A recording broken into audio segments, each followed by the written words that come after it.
Welcome into week 4 of the final drive. I'm Zach Hanley alongside Andrew Bandstra, and there was one game this week on paper that had the feel of a playoff game. Yeah, Zach, a Big 8 battle between Verona and Memorial. Both teams undefeated and ranked in the top 5, and it takes center stage for our game of the week. The Spartans are coming off back-to-back impressive wins, super impressive wins. They went into Wanakee and left with a win and followed that up with another road win at Middleton. Again, both very impressive feats, but now they face the back-to-back reigning Big 8 champs in Verona. Remember, the Wildcats haven't lost a conference game in 2 years.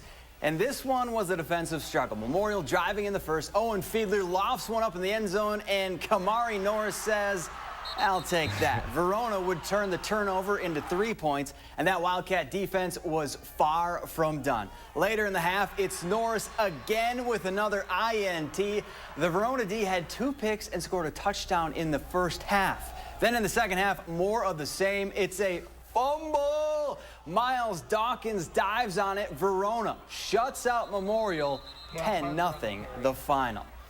Now, Janesville Craig came into the night tied atop the Big 8 standings after their win last week, and they were looking to stay there. And it's kind of a good news, bad news situation for the Cougars. The good news, they're at home. The bad news, their opponent, Middleton, is coming in angry after losing that heartbreaker last week to Memorial. Craig looking for their first win over Middleton since 2012. Scoreless in the first quarter, and Paul Platts isn't playing around. Rolls around and etches one into the end zone. That's a Cougar touchdown. Craig on the board. First play after that, we're going to get another touchdown. This time it is Middleton handing it off, putting it into the end zone. They would ride that ground game for a big-time offensive day. 35-26 the final. Middleton wins it. Elsewhere in the Big 8, Wanakee stacks their second win in a row, 48-0. As for Sun Prairie East, the last score we had, they were up 41-0 over Fort Atkinson in the fourth quarter.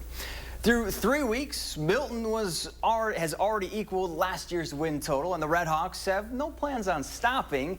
They're playing stout defense, allowing under 7 points per game.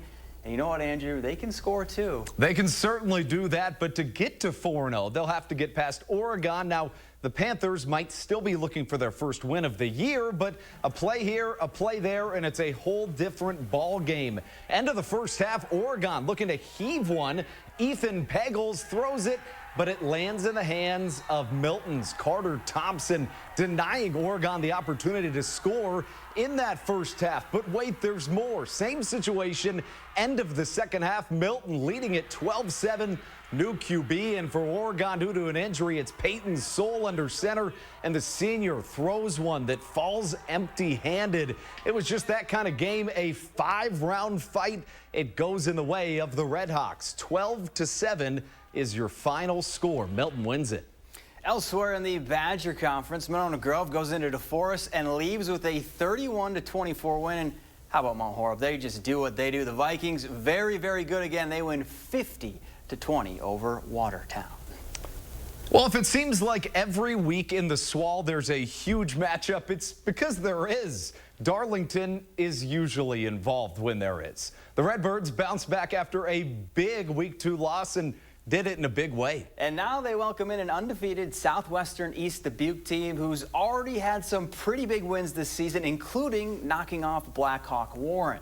But as they say, Darlington is Darlington, and Darlington was on the move in the first. Zeke Zuber-Buehler calls his own number, and that was a great idea. Zeke zips his way up and down the sidelines and in for the score. Redbirds go up 7-0. But that rushing attack wasn't done. Second quarter, they're knocking on the door, and Callum Christ busts it wide open to make it 13-6, and then later, like Mama says, if it ain't broke, don't fix it. It's Callum Christ again. Darlington goes on to win 43-12.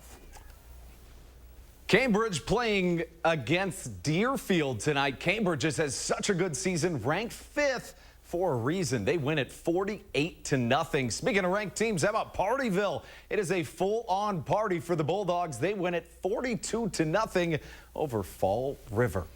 And there was a top 10 matchup in the Six Rivers Conference, but it's top-ranked Potosi Cassville coming home with the 20-18 win over River Ridge. And then how about Cuba City in another SWAL action? They shut out Mineral Point to win their third straight game, 42-0.